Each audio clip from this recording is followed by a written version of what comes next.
Did I ever tell you about the time I partied with LeBron James? No. This What be great. happened? Guess who's Bizak? That's hilarious. Definitely playing that one, Trey. Definitely putting that on the story. Yeah, I kicked it with LeBron in Vegas. His daddy, he was his stepdaddy at the time. For the time. Eddie. Google it. Nigga named Eddie. Forgot Eddie's last name, but Eddie is a nigga. No, Eddie's a nigga. We had to win a $1.3 billion establishment. The win. Elegant. I know the one. Nice, classy. Dealers gotta look a certain way. Cocktail waiters gotta be beautiful. This motherfucker's elegant.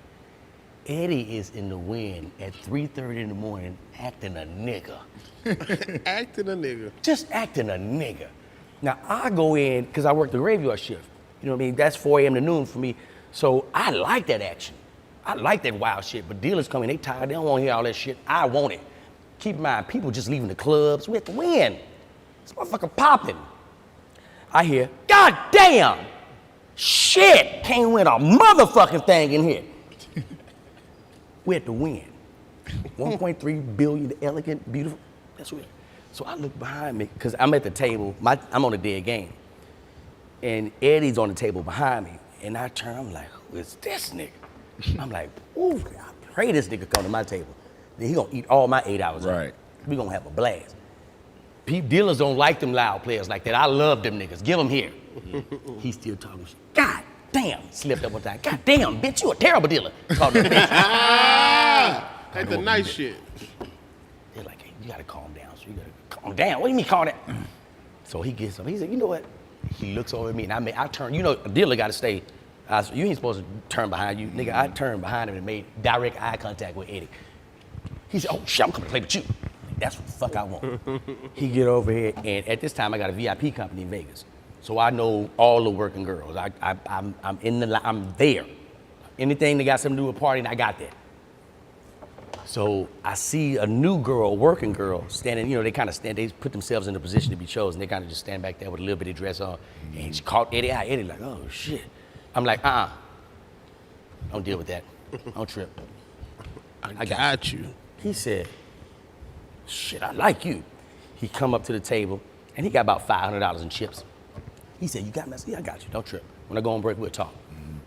So we playing, he win a couple of hands. That's what the fuck I'm talking about. They come over, I was like, I'll let him know. I was like, hey, you gotta kind of keep it. And the supervisor's like, yes, you have to keep it down. He was like, what? Keep what down? Bitch, I got money. Supervisor. He was like, okay, you got to keep it. I said, Eddie, you got to keep it. No, I ain't got to keep shit down. This nigga takes his foot, puts it on the felt on the table. This Gucci, nigga. Gucci. Foot on the table, on the blackjack table. 1.3 million. Elegant. I'm like, Eddie, you got to chill out. You got to chill. They gonna put you out here, bro. Just be cool. Chill out. Be cool, Eddie. Enjoy. I'm gonna set you up with some shit. Just enjoy. He said, man, nigga, I like you. Still, you know, he ain't as loud, but he's trying to, I like you, man. You know what I'm gonna do? I'm gonna introduce you to my son. I was like, oh, okay, who's your son? He said, he famous. I said, oh, shit, he famous? I said, okay. He said, who you think he is? I was like, shit, I don't know. You making you play the guessing game? Yeah. You think he He is? do that to everybody, He I'm said, sure. I'll give you a hint. He from Ohio. I said, little Bow Wow? This ain't no goddamn Bow Wow. Fuck you mean Bow Wow? I said, nigga, you asked me to guess. I thought it was, he from Ohio. You said Ohio, nigga. That nigga, where are my dogs? He from Ohio, nigga. He said, no, man, LeBron. I was like, oh, shit. I said, man, I thought you was locked up. He said, man, how you know? I said, nigga, it's all over the internet. You was locked up and you got out. I saw you on Stephen A.'s show. He said, yeah, man, I'm gonna introduce you. All right, cool. Leave that night. He played for a couple of hours. So the next day I go to work, same time, Eddie got an entourage this time. Eddie got about 15 motherfuckers with him. He had a blackjack table, and it's loud as fuck. It's people standing. Ain't nobody even sitting, they all standing around the table. It's loud as fuck. So I walk in, I don't know it's Eddie's table. I just know it's a rowdy ass table. So as I'm walking through, I see, I'm like, oh shit, that's Eddie. So I'm walking, because I got to go inside to put the clock in. So I say, hey, what up, Eddie? He doesn't hear me. So I go in, pass the table, I'm on the other end of the table. Eddie's on one, I'm dealing on the other end. His man taps and says, hey man, that dealer was trying to speak to you. He was like, who?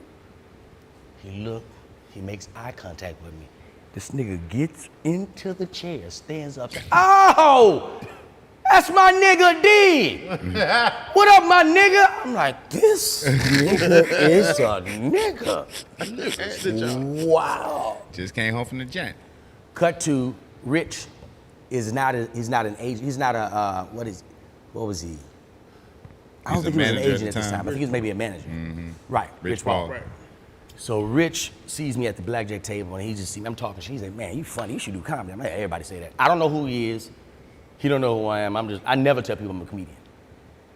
So he was like, hey man, come have lunch with us, later on today. I'm like, all right, cool. We go to the Japanese restaurant. I forgot the name of it, Osaka. We go there and he said, man, listen, tonight, man, we're gonna have a good time. We're gonna party, bro. Bron and them gonna have a ceremonial. After that, they're gonna meet up at the Hard Rock. Hey man, just, ask for such and such. I'm like, I ain't gotta ask for, I'm VIP in Vegas. I ain't gotta ask for nobody. Right. It's like I'm worldwide lay. I ain't got to ask Worldwide lay. for nobody. He ain't know. Rich Paul ain't know. I get up There's to a the room Hard- that he don't know about. I get up to the show. Listen, I finish my show. I go up to the Hard Rock. Ask my man kiss me. He takes me through like a kitchen. Like it's a kitchen. And there was the wall opened up. And it was an elevator that took us up directly to the club. Ain't had nothing to do with no VIP entrance. Nigga, I entered from a wall. Damn. To an elevator. Told you secret room. And I said, oh shit. I walk into the VIP. It's like it's like horseshoed off. Bron's up there. He walks in. Hey D, hey man, sorry I missed your show. I'm like, nigga, you LeBron. Right. I had a moment I didn't catch it. Oh, shake out of there. You'd be like, oh shit. Man, no problem. And I turned behind me, and we're upstairs. Everybody on the dance floor is cameras up. It's just off. I'm like, this nigga has no privacy at all. None. Like, I've been with stars and I've seen like LeBron. That's different, nigga. Different. Nigga, like, he has to have somebody there to just make sure, like, who is that? Just stop walking. Don't nobody walk up to him. Facts. That's Jesus. The fuck you walk up to Jesus? How dare you? His light's too strong. But it was an experience. I'm like, I don't know if I want that one. I mean, you can't predict it. We can't predict how high our career takes us, but like that level right there where I'm afraid, you know what I mean? That type of success where I'm afraid to be out because it's uncomfortable. I don't stay home. Me.